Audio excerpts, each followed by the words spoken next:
What's up, guys? It's your boy B, and I wanted to come at you all today with a quick question that I've been asked a lot. I've been asked a lot by people, and the question goes, Brian, I have a 401k, and should I use it to buy investment properties? And so before I get into that, guys, I want to just hope everyone is having an amazing. I was about to say having an amazing Monday, but it's Tuesday. It's amazing Tuesday, but terrific Tuesday. So the question that people ask me, Brian, I have a 401k. Should I use it to invest in properties?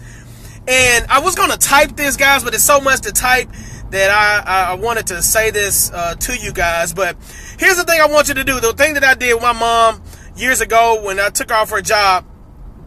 My short answer to this is yes. So, but don't leave. I want you to hear. I'm not an advisor, by the way. I'm not a Triumphant Tuesday. That's good with killing.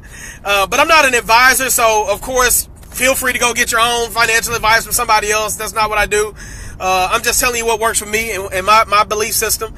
But somebody said, I have a 401k? What do I do? So, in a nutshell, guys, so what I did was I did the math. Let's just say, for instance, I'm going to give you a quick scenario, and I'm going to break this down, and hopefully I get a chance to put this back on YouTube for others to see in droves, because this is an important question. But, guys, so if you have a 401k, let's think about it. The average person, let's just say the average person across the United States makes, I'm just going to give them the benefit of the doubt. Let's just say they make $10,000 a month. Let's just use it as an example. They make $10,000 a month. The average American makes $10,000 a month, right? And by them making $10,000 a month, they let's just say they save half of it and put it away in a 401k. So they're taking half of their income. We know this is baloney, but this accounts for all of the, I get a match when I put up a 401k, or I get this, I get that. So let's just say they put up $5,000 a month. And we know this isn't true, right? But just bear with me on this. $5,000 a month.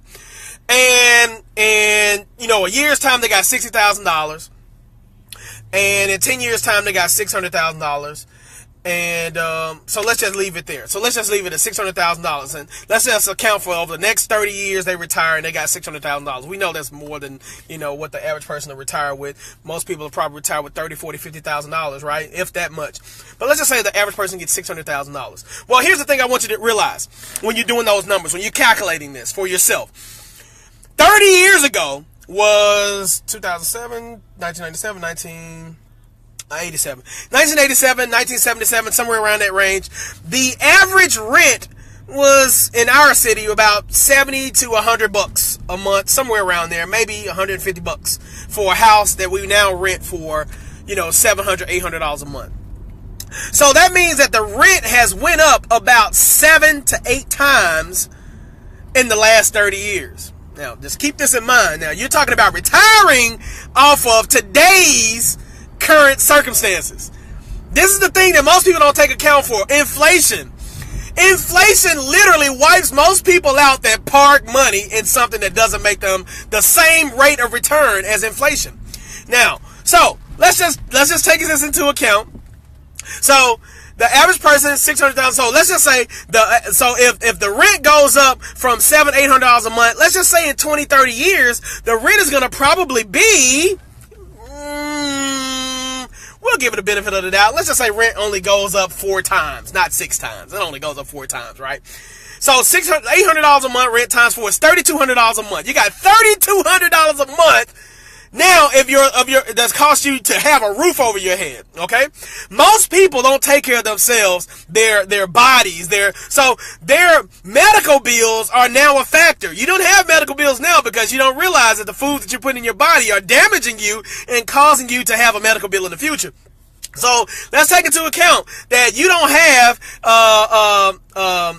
medical expenses now, but in the future, your medical expenses are $2,000-$3,000. Okay, $2,000-$3,000. So now you are up to $3,000 plus your medical bill, $6,000. Oh, we forgot about food. One of the most important things. You're gonna need to have some food in your body. So you're gonna want to keep eating. Food expenses. Right now, I can feed my family, let's just say roughly $1,000 a month. But you know, I got a family of 3. This will be you. So let's just say you go from, you know, $1,000. You go, let's just say $1,500, $2,000 a month. Let's go on to $2,000 a month. So now you're up to $8,000 a month. Now we're not going to talk about other everyday expenses. You want to live. It's one thing to not just be alive, but you got to live. So you're at $8,000 a month, okay? In 30 years from now, your living expenses. Now, you saved up $600,000. Okay, we know that's an astronomical figure. We know the average person is probably wiped out at about $50,000, right? $600,000. Your 401k is parked. It's been parked for 30 years, making a little bit of interest. So what happens? So now you start pinching off of it. You start pinching off of it. And every month you're pinching away at that $600,000. In 12 months, you got $96,000 gone. Guys, in 6 years, that average person is wiped out. So this explains why the average person goes from having, you know, a nice plush retirement to working, you know, at Walmart. My video may have froze, but I'm going to keep talking. This explains why the average person has to go back and work at Walmart. Guys, they don't take into account that inflation is everything. Inflation outruns your money. So, Brian, should I invest with my 401k? The answer is yes. Don't park your money in something that sits still and lets inflation outbeat it. Park your money into an asset that's going to allow you to bring in income. And it'll allow you to bring in more income. And from that income, guys, you will be able to take that money and live off of it. So when you retire, retirement shouldn't be a loss. Retirement shouldn't be a bad thing. Retirement shouldn't be something that you're having to pinch off of. Retirement should be increase in income. Sorry about that, guys. The FB live video, guys, probably, you know, cut me off. So I'm back. So the question is, should I invest my retirement, my 401k? So most people, when they don't take into account that, hey, it's in 20, 30 years, $600,000 is like, you know, it's going to be wiped out. So you start pinching away at that money. You start pinching away at, you know, $8,000 a month. In 6 years, guys, you're literally wiped out. 6 years. $96,000 the first year. And in 6 to 7 years, you're done. This explains why the average person has to go back to work at Walmart and other places in retirement. Retirement shouldn't be a thing that you fear.